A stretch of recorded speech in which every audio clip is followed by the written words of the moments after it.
একজন 240 পাউন্ড ওজনের শক্তিশালী মানুষ হঠাৎ জেলের বিছানায় চোখ খুলে দেখল সে আর কেউ নয়, জ্যাক রিচার। তার বিরুদ্ধে খুনের অভিযোগ আনা হয়েছে। রিচার্ড জেগে ওঠার কিছুক্ষণ পরেই জেলের সবচেয়ে ভয়ঙ্কর কয়েদিরা তাদের সেলে ঢুকে পড়ে। তারা নতুন বন্দী গ্যারেটকে ঘিরে ধরে তার কাছে থাকা মূল্যবান সব জিনিস কেড়ে নিতে শুরু করে। ভয়ে কাঁপতে থাকা গ্যারেট নিজের ঘড়ি, আংটি সবকিছুই তাদের হাতে তুলে দেয়। ঠিক তখনই রিচার্ড সামনে এগিয়ে আসে। সে ঠান্ডা গলায় বলে, কি চাই তোমাদের? এটা এখন আমার সেল। অনুমতি ছাড়া এখানে ঢুকেছ কেন? যা নিয়েছ সব ফেরত দাও, তারপর এখান থেকে বের হয়ে যাও। কয়েদিরা প্রথমে রিচার্ডকে সাধারণ বন্দী ভেবেছিল, কিন্তু পরের মুহূর্তেই রিচার্ড এমনভাবে তাদের শিক্ষা দেয় যে তারা গ্যারেটের সব জিনিস ফিরিয়ে দিয়ে নিজেদের আহত সঙ্গীকে নিয়ে পালিয়ে যায়। কিন্তু এই ঘটনার শুরু হয়েছিল তারও একদিন আগে। জ্যাক রিচার্ড শান্তভাবে বাস থেকে নেমে মার্গ্রেভ শহরের দিকে হাঁটছিল। কিছু দূর যাওয়ার পর সে একটি ছোট রেস্টুরেন্টে ঢোকে। সেখানে এসে দেখতে পায় এক ব্যক্তি তার স্ত্রীর ওপর ভীষণ রেগে আছে, কারণ স্ত্রী তাকে না জানিয়ে একজন ওয়েটার্সকে $5 টিপস দিয়েছিল। রাগের মাথায় লোকটি স্ত্রীকে মারতে উদ্যত হয়। ঠিক তখনই তার চোখ পড়ে রিচার্ডের দিকে। রিচার্ড এক দৃষ্টিতে এমনভাবে তার দিকে তাকিয়েছিল যেন মুহূর্তের মধ্যেই তাকে গড়িয়ে দেবে। লোকটি সঙ্গে সঙ্গে বুঝে যায় এই মানুষের সঙ্গে ঝামেলা করা বুদ্ধিমানের কাজ হবে না। তাই সে শান্ত হয়ে শুধু বলে, আজ আমার মেজাজটা একটু খারাপ ছিল। এরপর সে সেখানে থেকে চলে যায়। রিচার্ড নিজের জন্য খাবারের অর্ডার দেয়, কিন্তু খাবার মুখে তোলার আগেই পুরো রেস্টুরেন্ট পুলিশ ঘিরে ফেলে। কয়েকজন অফিসার ভেতরে ঢুকে সরাসরি রিচার্ডের কাছে আসে। রিচার্ড বুঝে যায় তারা শুধু তাকেই ধরতে এসেছে। সে শান্তভাবে টেবিলে $10 রেখে উঠে দাঁড়ায়, কারণ সে জানত পুলিশ কোনো কারণ ছাড়া কাউকে গ্রেপ্তার করে না। অকারণে তর্ক করে কোনো লাভ নেই। পুলিশ তাকে মার্গ্রেভ পুলিশ স্টেশনে নিয়ে যায়। সেখানে পুলিশ অফিসার রস্কো তার নাম, ঠিকানা ও ব্যক্তিগত তথ্য জানতে চায়, কিন্তু রিচার্ড কোনো উত্তর দেয় না। এতে অন্য এক পুলিশ সদস্য তার পাসপোর্ট ও দ্বিতীয় বিশ্বযুদ্ধের একটি পদক খুঁজে পায়। এরপর পুলিশ প্রধান মরিসন, চিফ, সেখানে এসে রিচার্ডের নীরবতায় বিরক্ত হয়ে ওঠেন। এদিকে গোয়েন্দা অস্কার তদন্ত করতে গিয়ে অবাক হয়ে বলেন, জ্যাক রিচার্ডের কোনো রেকর্ডই নেই, না সোশ্যাল মিডিয়া, না কোনো ডিজিটাল পরিচয়। যেন এই মানুষটা পৃথিবীর বুকে হেঁটে বেড়ানো এক ভূত। তদন্ত শেষ না হওয়া পর্যন্ত রিচার্ডকে পুলিশ হেফাজতেই রাখা হয়। অন্যদিকে গোয়েন্দা অস্কার ও অফিসার রস্কো ব্যাংকের কারেন্সি ম্যানেজার গ্যারেটের বাড়িতে যান। এর আগের রাতে যে ব্যক্তির মরদেহ পাওয়া গিয়েছিল সেই খুনের ব্যাপারে গ্যারেটকে জিজ্ঞাসাবাদ করা হয়। প্রথমে গ্যারেট স্পষ্ট জানিয়ে দেয় সে মৃত ব্যক্তিকে চেনে না, কিন্তু ঠিক তখনই সে জানালার বাইরে দাঁড়িয়ে থাকা একটি কালো গাড়ি দেখতে পায়। গাড়িটি দেখেই তার মুখের রং বদলে যায়, কপাল বেয়ে ঘাম ঝরতে শুরু করে। পরের মুহূর্তেই সে নিজের বক্তব্য বদলে ফেলে। সে বলে, হ্যাঁ, খুনটা আমিই করেছি, 4টি গুলি আমিই চালিয়েছি, এর বেশি কিছু বলবো না। গ্যারেটের এই স্বীকারোক্তির পর তাকে হাতকড়া পরিয়ে মার্গ্রেভ পুলিশ স্টেশনে আনা হয়। সেখানে রিচার্ডের সঙ্গে তার দেখা হয়। আইনজীবীর সঙ্গে দেখা জেলে পাঠানো হবে বলে জানিয়ে দেওয়া হয়। রওনা হওয়ার আগে রিচার্ড পুলিশকে সতর্ক করে বলে, ওর ঘড়ি আর আংটিটা খুলে রাখুন। জেলে ঢোকার 5 মিনিটের মধ্যেই ওগুলো চুরি হয়ে যাবে। এরপর একটি প্রিজন বাসে করে তাদের জেলে পাঠানো হয়। রিচার্ডের দৃঢ় বিশ্বাস ছিল ভীতু স্বভাবের গ্যারেট কোনোভাবেই খুনি হতে পারে না। জেলে পৌঁছানোর পর কারারক্ষী স্পাইভি তাদের তল্লাশি শুরু করে। তল্লাশির নামে সে ইচ্ছাকৃতভাবে তাদের অপমান করতে থাকে। রিচার্ড শান্ত গলায় বলে, নিজের হাড়গোড় ঠিক রাখতে চাইলে আমাকে ভেতরে যেতে দাও। স্পাইভি কথাটা শুনে ভয় পেলেও কিছু না বলে তাদের সেলে ঢুকিয়ে বাইরে থেকে তালা লাগিয়ে চলে যায়। রাত কেটে যায়। পরদিন সকালে রিচার্ড ঘুম থেকে উঠে দেখে গ্যারেট এক কোণে ভয় কুঁকড়ে বসে আছে। আতঙ্কে সে সারা রাত এক মুহূর্তও ঘুমাতে পারেনি। আর তারপরেই জেলের সেই ভয়ঙ্কর কয়েদিরা সেলে ঢুকে গ্যারেটকে হয়রানি করতে শুরু করে। আর এরপর কি হয়েছিল সেটা তো আপনারা শুরুতেই দেখেছেন। এরপর রিচার্ড গ্যারেটকে সঙ্গে নিয়ে জেলের ভেতরে নিশ্চিন্ত ভঙ্গিতে হাঁটতে থাকে। কিছুক্ষণ পর তারা দুজন জেলের একটি বেঞ্চে বসে। তখন গ্যারেট অবশেষে মুখ খোলে। গ্যারেট বলে, আমি একজন সাধারণ কারেন্সি ম্যানেজার। আমার বসরা আমাকে ভুয়া $4 মিলিয়ন অনুমোদন দিতে বলেছিল, কিন্তু এর বিনিময়ে তারা আমাকে কিছুই দেয়নি। উল্টো হুমকি দিয়েছিল কোনো সমস্যা হলে আমাকে দেয়ালে ছুঁড়ে মারবে, এমনকি আমার কুটকেটি সেটাই আমাকে খেতে বাধ্য করবে। কিন্তু রিচার্ড শুরু থেকেই গ্যারেটকে পুরোপুরি বিশ্বাস করছিল না। তাই তার কথায় খুব একটা গুরুত্ব না দিয়ে সে জেলের বাথরুমে চলে যায়। রিচার্ড ও গ্যারেট যখন সেখানে হাত মুখ ধুচ্ছিল ঠিক তখনই জেলের সবচেয়ে ভয়ঙ্কর কয়েকজন বন্দী সেখানে এসে উপস্থিত হয়। তাদের ইশারা পেয়ে বাথরুমে থাকা অন্য সব বন্দী চুপচাপ বেরিয়ে যায়। মুহূর্তের মধ্যেই তারা চারদিক থেকে রিচার্ড ও গ্যারেটকে ঘিরে ফেলে। রিচার্ড শান্ত গলায় বলল, তোমরা যদি জানতে এখন তোমাদের সঙ্গে কি হতে যাচ্ছে তাহলে এখান থেকে অনেক আগেই চলে যেতে। কিন্তু কেউই তার কথা গুরুত্ব দিন না। পরের মুহূর্তেই রিচার্ড ঝড়ের গতিতে আক্রমণ শুরু করে। প্রথম ঘুষিতেই গ্যাং লিডারের মুখ রক্তাক্ত হয়ে যায়। এরপর সে ঘুরে দাঁড়িয়ে আরেকজনের চোয়াল ভেঙে দেয়। তৃতীয় জনের মুখে এমন শক্তিশালী ঘুষি মারে যে সে মাটিতে লুটিয়ে পড়ে। আরেকজনের নাকে প্রচণ্ড আঘাত করে তাকে অচেতন করে দেয়। এদিকে একজন বন্দী ছুরি নিয়ে রিচার্ডের ওপর ঝাঁপিয়ে পড়ে, কিন্তু রিচার্ডের সামনে তার কোনো সুযোগই ছিল না। রিচার্ড তাকে এক ঘুষিতে ওয়াশবেসিনের ওপর ছুরি ফেলে দেয়। সবশেষে গ্যাং লিডারের চোখে আঙুল ঢুকিয়ে তাকে যন্ত্রণায় মাটিতে ফেলে দেয়। মাত্র আধা মিনিটের মধ্যেই রিচার্ড একাই পুরো দলটিকে পরাস্ত করে। দূরে দাঁড়িয়ে গ্যারেট বিস্ময়ে সবকিছু দেখছিল। ঠিক তখনই জেলের গার্ডরা সেখানে এসে মারামারি থামিয়ে দেয়। তারা রিচার্ড ও গ্যারেটকে বি ব্লক থেকে এ ব্লকে নিয়ে যায় এবং বলে, যদি কেউ জিজ্ঞেস করে বলবে তোমরা সব সময় এখানে ছিলে। আসলে আগের রাতে স্পাইভির সঙ্গে ঝামেলা হওয়ার পর প্রতিশোধ নিতে স্পাইভি তাদের ইচ্ছাকৃতভাবে এমন এক সেলে পাঠিয়েছিল যেখানে যাবজ্জীবন ও মৃত্যুদণ্ডপ্রাপ্ত অপরাধীদের রাখা হয়। অথচ নিয়ম অনুযায়ী নতুন আসামিদের প্রথম 24 ঘন্টা আলাদা সেলে রাখার কথা। রিচার্ড বিষয়টা বুঝতে পারলেও গ্যারেটকে আর ভয় দেখাতে চায়নি। এদিকে দৃশ্য বদলে যায়। আমরা দেখি রস্কো অস্কারের কাছে এসে জানায় তারা এফবিআই থেকে রিচার্ডের সমস্ত তথ্য সংগ্রহ করেছে। ফাইল পড়তে পড়তে অস্কার বিস্মিত হয়ে যায়, কারণ রিচার্ড কোনো সাধারণ মানুষ নয়। সে সেনাবাহিনীতে থাকা অবস্থায় 150টিরও বেশি জটিল মামলা সফলভাবে সমাধান করেছে, অসংখ্য গোপন অভিযানে অংশ নিয়েছে এবং প্রতিটি মিশনেই সফল হয়েছে। অবসর নেওয়ার আগে সে মোট 52টি সামরিক পদক অর্জন করেছে। অস্কারের মনে তখন একটাই প্রশ্ন, এমন একজন মানুষ জেলে কেন?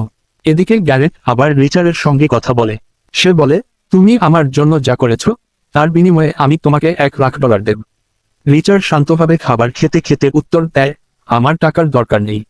আমি শুধু মার্গ্রেভে বেড়াতে এসেছিলাম, কিন্তু তোমরা আমার ছুটিটাই নষ্ট করে দিয়েছ। এখানে বড় কিছু ভুল হচ্ছে আর আমি এর সঙ্গে জড়াতে চাই না। এরপর প্রায় 9 ঘন্টা কেটে যায়। অবশেষে রিচার্ড ও গ্যারেটকে মুক্তি দেওয়া হয়। বাইরের রস্কো নিজেই রিচার্ডকে নিতে আসে।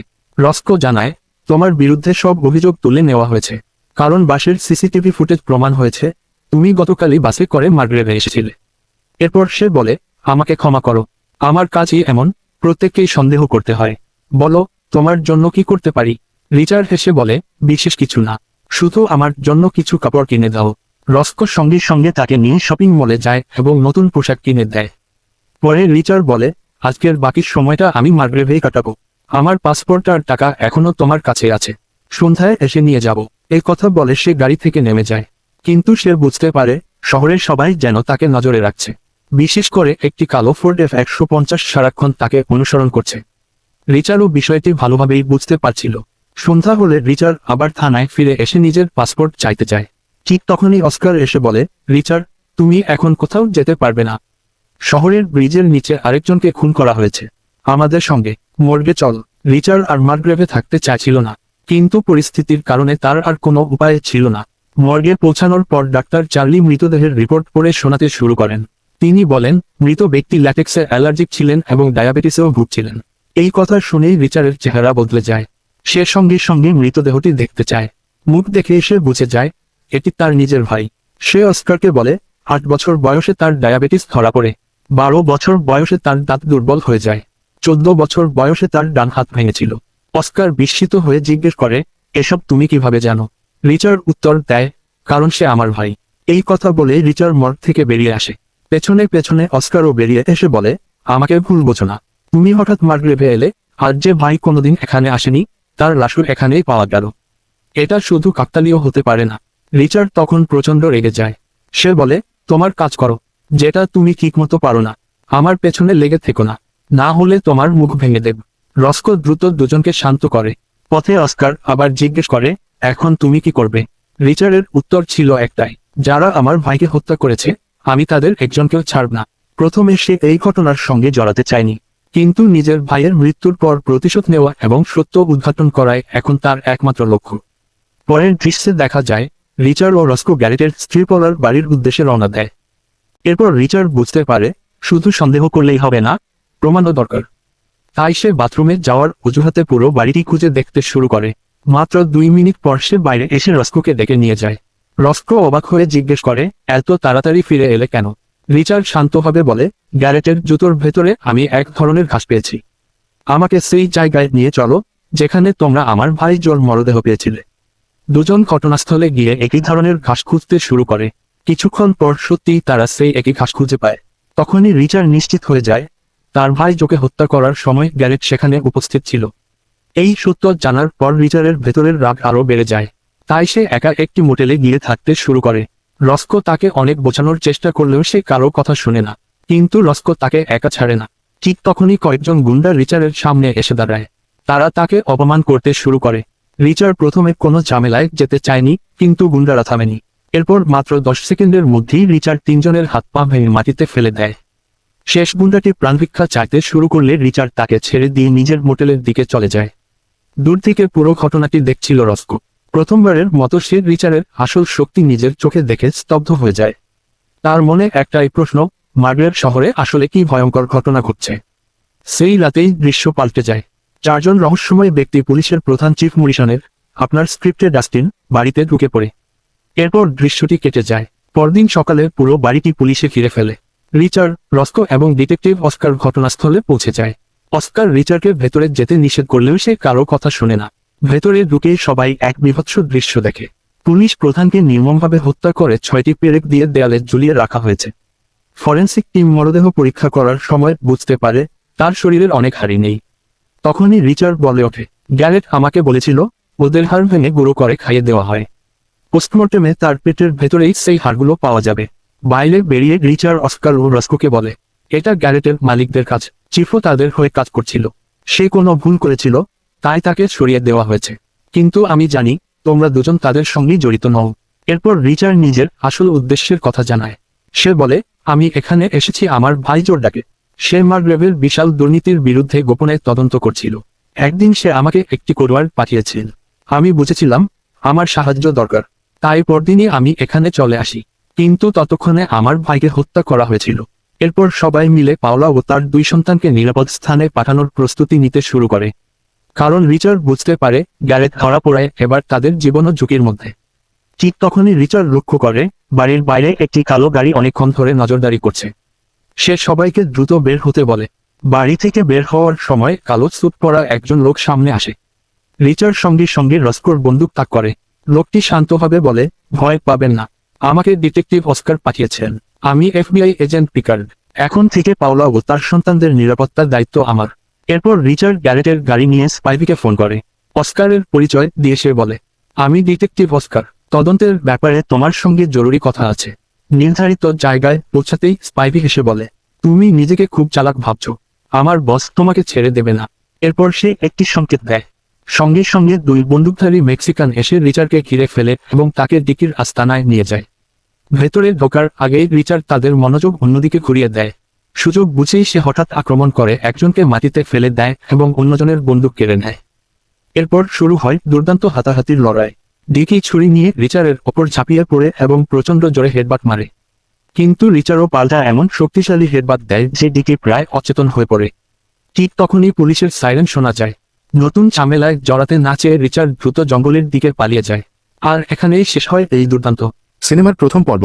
ভিডিওটি যদি ভালো লেগে থাকে তাহলে অবশ্যই একটি লাইক দিন, চ্যানেলটি সাবস্ক্রাইবও করুন এবং কমেন্টে লিখুন পার্ট 2। আপনাদের সমর্থন পেলে খুব দ্রুতই নিয়ে আসবো এই রোমাঞ্চকর গল্পের দ্বিতীয় পর্ব।